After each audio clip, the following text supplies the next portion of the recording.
ہے بالکل اور پاکستان صرف لفظوں کی حد تک نہیں ہے. بھارت اپنے آپ کو کسی طرح پورٹری یا پروجیکٹ کرنا چاہتا تھا کہ وہ ایک طرح سے خطے کا چودھری بننا چاہتا ہے. لیکن بھارت کی جو تھوڑی بہت ساکھ تھی وہ بھی ہم نے اس کے عمار کے حق کے بعد بالکل ختم ہوتی دیکھی ہے. بالکل پوری طرح سے ملیمیٹ ہو گئی. اور یہی وجہ ہے کہ دنیا کا پھر پاکستان کی طرف کانفیڈنس اور پاکستان کو جس طرح سے فیلڈ مارشل سید عاصم منیر نے لیڈ کیا تو اس تناظر میں پاکستان کو زیادہ سیریسلی اس طرح سے لیا گیا کہ جہاں پہ ملٹری ڈپلومیسی بھی تھی, کنونشنل ڈپلومیسی بھی تھی, اور اسی کا ایک نچوڑ پھر اب دیکھ رہے ہیں کہ پاکستان کی جو اب انٹرنیشنل رینکنگ ہے وہ اس جو 2025 مئی سے پہلے اور 2025 مئی کے بعد اس میں بہت زیادہ فرق نظر آتا ہے. بالکل بہت زیادہ فرق نظر آتا ہے. مزید بات کریں گے لیکن ایک بریک کے بعد.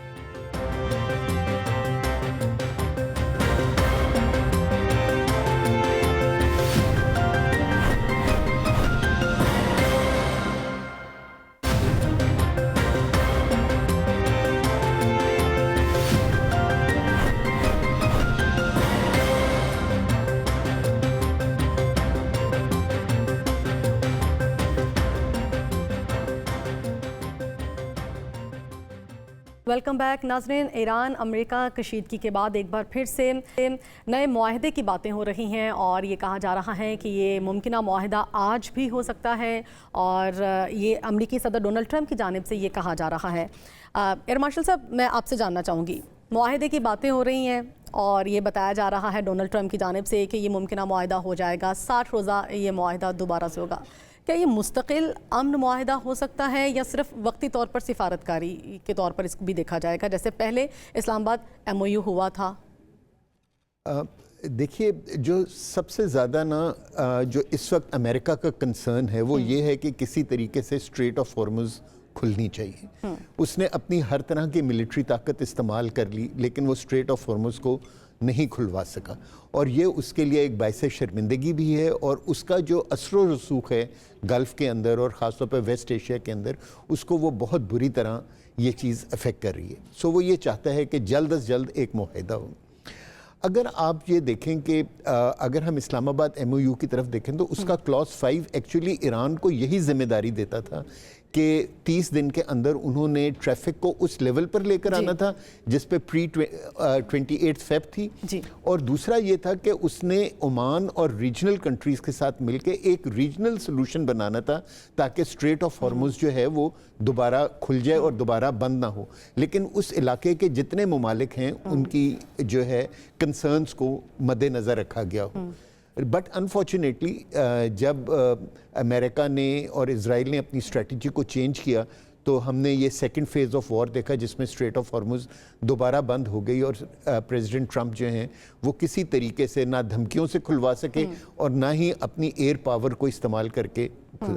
یہ جو پچھلے ایک ہفتے سے ہم ایک ڈیولپمنٹ دیکھ رہے ہیں کہ عمان نے آگے بڑھ کے ایک پروپوزل دیا ہے جس کو ایران نے بہت اچھے طریقے سے حاصل کیا. ایکچولی وہی رول ہے جو ایران نے کرنا تھا جو اب عمان کر رہے ہیں. اور میرے خیال میں کہ صرف ایران اور عمان دونوں اس معاہدے کی طرف نہیں بڑھ رہے ہیں بلکہ جتنی ریجنل کنٹریز ہیں خاص طور پہ سعودی عربیہ, قطر, ایون UAE, وہ انہوں نے امریکہ کو کہا ہے کہ جی کہ آپ ابھی فی الحال جو ہے نا ذرا اپنے آپ کو اس کانفلکٹ سے دور رکھیں اور ہمیں اس مسئلے کو ریزالو کرنے دیں. اور میں سمجھتا ہوں کہ جب اس علاقے کی ممالک جو ہیں وہ بیٹھ کے آپس میں بات کریں گے تو ان کے کبھی بھی ڈفرینسز اتنے سیویئر نہیں تھے کہ وہ ریزالو نہیں ہو سکتے. سو ہوپفلی ایک ریجنل سلوشن بن جائے گا اور جس طرح پریزیڈنٹ ٹرمپ کہہ رہے ہیں ایک دن میں یا 2 دن میں, اور آئی ایکسپیکٹ کہ ود ان دا ویک کچھ نہ کچھ ہو جائے گا اور کیا کہتے ہیں اسٹریٹ آف ہارمز جو ہے نا وہ پھر کھل جائے گی. کیونکہ اسٹریٹ آف ہارمز کے نہ کھلنے کی وجہ سے سب سے زیادہ نقصان جو ہے وہ گلف کنٹریز کو اور دنیا کو ہو رہا ہے. گلف کنٹریز کی ٹریڈ نہیں ہو رہی, they are losing money by billions every day, اور جو ہے پوری دنیا جو ہے وہ ایک ریسیشن میں چلی گئی because of high oil and gas prices. So امریکہ جو ہے وہ سب سے زیادہ اس کی خواہش ہے کہ کسی طریقے سے معاہدہ ہو جائے اور تو انشاءاللہ ہوپفلی ہو جانا چاہیے. انشاءاللہ ہو جانا چاہیے. نائلہ چوہان صاحبہ, آپ کیسے دیکھ رہی ہیں اسٹریٹ آف ہارمز پر جو ایک کنفیوژن ہے, کیا وہ ختم ہو جائے گی؟ عمان کے ساتھ ایران کا جو معاہدہ ہے اس میں کیا ممکنہ میکانزم آپ دیکھ رہی ہیں کہ آنے والے دنوں میں ہو سکتا ہے؟ دیکھیے, جو آرٹیکل 5 جس کا ابھی ذکر ہوا میرے خیال میں وہ دونوں جانبان جو ہیں وہ مختلف طریقے سے انٹرپریٹ کر رہے ہیں. جو ایم او یو تھا اسلام آباد میمورینڈم آف انڈرسٹینڈنگ, اس پہ کہا گیا تھا کہ ایران انشور کرے گا کہ یہ جو ہرمز ہے اس کی ٹریفک ڈسرپٹ نہ ہو. تو ایران نے اس کو انٹرپریٹ کیا کہ یہ انشور کرنے کا مطلب ہے کہ ایران کو ٹھیکیداری دے دی گئی ہے اسٹریٹ آف ہرمز کی, جبکہ امریکہ کی انٹرپریٹیشن تھی کہ جب انہوں نے کہا کہ ایران انشور کرے گا یعنی ایران وہاں شرارت نہیں کرے گا اور ہماری ٹریفک جائے گی. یعنی دونوں سائیڈز نے اس کو لیگل انٹرپریٹیشن فرق کی ہے, اور کیونکہ انہوں نے فرق کی ہے اس لیے جو ہے ان کو امپلیمنٹیشن میں مسئلہ آ رہا ہے. دوسری بات ہے عمان کی. آپ کو یاد ہوگا عمان پہلے ثالثی بھی کر رہا تھا, پاکستان کی ثالثی سے پہلے عمان یہ ثالثی کر رہا تھا, کیونکہ عمان کے گلف کے ساتھ بھی اچھے ریلیشن شپس ہیں اور امریکہ سے بھی ہیں اور ایران سے بھی ہیں. تو امریکہ کی یہ کوشش ہے کہ جو ہرمز اسٹریٹ ہے اس میں جو ایرانی واٹرز ہیں ان کو ایوائڈ کر کے تو گلف آف عمان سے گزرا جائے. تو وہ ایک نیا میکنزم لانا چاہ رہے ہیں جس میں وہ ایران کو مارجنلائز کرنا چاہتے ہیں, جو ایران کبھی ہونے نہیں دے گا. ایران اور عمان پہلے بھی گفتگو کر رہے تھے جب ایران نے کہا تھا کہ ہم اس پہ سروس چارجز یا ٹول لیں گے یا سروس چارجز لیں گے, تو وہ عمان سے کنسلٹیشن میں تھے کہ دونوں ممالک مل کے ایک ہی جو ہے وہ اس پہ ٹول لگائیں تاکہ وہ سٹینڈرڈائز ہو. تو اس میں ابھی نیگوسیشن میں کوئی پیش رفت ایز سچ نہیں ہوئی. تو امریکہ نے یہ عمان کو انکریج کیا کہ آپ گلف آف عمان کو کھول دیجئے تاکہ وہاں سے ٹریفک گزر سکے. لیکن جانا پھر بھی انہیں وہ جو بیکاز ایک ہے ٹیریٹوریل واٹرز آف ایران, پھر اس کے بعد جو ہے جو کہ انٹرنیشنل شپ وے بھی ہے, پھر اس کے بعد جو ہے ہرمز اسٹریٹ ہے جہاں پہ بیچ میں مائننگ ہوئی بھی ہے تو وہاں سے نہیں ٹریفک گزر سکتی. اور پھر انہوں نے ایک تیسرا نکالا ہے جس سے کہ ایران کے جو ہے واٹرز سے وہ باہر آ جاتے ہیں, لیکن وہ جو ہے وہاں پہ ٹرانزٹ مشکل ہے. سو ایک تو یہ ایشو ہے. دوسری طرف سعودی عربیہ کے لیے یہ مشکل ہو گئی, وہ پہلے بھی ایران سے کوئی زیادہ کانفیڈنٹ تو نہیں تھے, تو انہوں نے اسٹریٹ آف ہرمز کے بجائے اپنا باب المندب میں جو ہے پائپ لائن بچھا کے وہاں سے وہ تیل نکال رہے تھے. لیکن اب جب ہوتیز کے ساتھ ان کی جنگ دوبارہ شروع ہوئی جی تو انہوں نے ہوتیز نے وہ ان کو بلاک کر دیا ہے. کانسیکوینٹلی سعودی عربیہ دونوں طرف سے جو ہے وہ بند ہو گیا ہے, جو اس کے لیے اب بہت مشکل ہو گیا کیونکہ ان کی تجارت بہت منیمل ہو گئی ہے. باب المندب سے پھر بھی کچھ شپس جا رہے ہیں لیکن جو ان کی نارمل فلو تھی وہ ٹوٹلی ڈسرپٹ ہو گئی ہے, جس کی وجہ سے ان کو ایک بہت بڑے اقتصادی بحران اور ایم بی ایس کا جو ویژن 2030 تھا اس پہ افیکٹ ہو رہا ہے. سو اس وقت سچویشن بہت گمبھیر ہے. میرا نہیں خیال ہم کوئی اس پہ ایک حتمی قسم کا تجزیہ دے سکتے ہیں, اور اس میں اگر جس طرح آپ نے بھی ذکر کیا اور بات بھی ہو رہی ہے کہ امریکہ چاہ رہا ہے کسی نہ کسی طریقے سے ہرمز کھل جائے اور اس کے لیے وہ ایران سے بات کرنا چاہتا ہے, لیکن اسرائیل کبھی نہیں ہونے دے گا. اور اس وقت اسرائیل کے لیے سب سے بڑی دشواری ہے کہ ان کی الیکشنز جو ہیں وہ اکتوبر میں آ رہی ہیں نیتن یاہو کی, اور یہ سیاستدان تو اپنی کرسی کے لیے ساری دنیا قربان کر دیں گے, عوام تو کیا. اب وہ چاہتا ہے کہ یہ ادھر تخریب کاری رہے تاکہ اس کے عوام اس کو ووٹ دیں. اگر اس کو ووٹ نہیں ملتا تو وہ الیکشن کے بعد سیدھا جیل جائے گا, کیونکہ وہ پھر پرائم منسٹر نہیں رہے گا, تو اس کی وہ جو امیونٹی ہوتی ہے جو ہیڈ آف اسٹیٹ یا ہیڈ آف گورنمنٹ کی ہوتی ہے وہ ختم ہو جاتی ہے. لیکن عائلہ صاحبہ ہم نے دیکھا کہ اسرائیل کے اندر سے بھی یہ آوازیں اٹھتی ہیں, اسرائیل کے اندر سے ہم نے یہ آوازیں اٹھتی دیکھی ہیں کہ وہ بھی اب یہ جو جنگ اسرائیل کی جانب سے غزہ پر مسلط کی گئی, فلسطین کے اندر جو ہوا, وہ اپنی حکومت کو ذمہ دار ٹھہراتے ہیں کسی حد تک. دیکھیے اسرائیل کے اندر سے بہت سی آوازیں نکلیں گی کیونکہ ابھی الیکشنز ہیں اور الیکشنز میں جو ہے اپوزیشن کا ایک اور ایجنڈا ہوتا ہے اور رولنگ گورنمنٹ کا. آپ ماشاءاللہ ڈیموکریسی میں رہ رہے ہیں, آپ کو پتہ ہے یہاں پہ ہر پارٹی کی ایک الگ جو ہے وہ کہانی ہوتی ہے. سو وہ آوازیں نکل رہی ہیں. You shouldn't take it seriously. What is important is what they are going to do. کیونکہ اب نیتن یاہو کا جو اپوننٹ ہے جو زیادہ کہہ رہے ہیں کہ ہی از اے رنرز اپ, امید ان کو ہے, ان لوگوں کو ہے کہ وہ شاید جیت جائے, تو وہ آئی ڈی ایف کا فارمر جنرل ہے. تو آپ سوچیں کہ آئی ڈی ایف کا فارمر جنرل اگر آتا ہے تو وہ کس محبت سے غزہ میں کام کرے گا یا ایران کے ساتھ کام کرے گا. تو اس وقت جو ہے I think it's too early to make any predictions about it. ٹھیک, انس ملک آپ کہیے گا, پاکستان, قطر اور عمان جس طرح سے ثالثی کا کردار ادا کر رہے ہیں, کوششیں ان کی جانب سے کی جا رہی ہیں, یہ کس حد تک مؤثر رہا ہے اس ساری صورتحال میں جو ابھی تک ایران اور امریکہ کے درمیان کشیدگی رہی ہے؟ دیکھیں, پاکستان کا جو رول ہے وہ ایک سینٹر رول ہے اس پورے پروسیس میں, لیکن پاکستان اپنے رول کو سینٹر کے طور پہ دکھانا نہیں چاہتا. اس کی وجہ یہ ہے کہ پاکستان ایک کنونشنل میڈیٹر نہیں رہا ہے. پاکستان کے لیے معاملہ پرائڈ کا نہیں ہے بلکہ ریجنل سٹیبلٹی کا ہے. اس نے کوئی as a country as mediators کوئی تاج نہیں پہنا.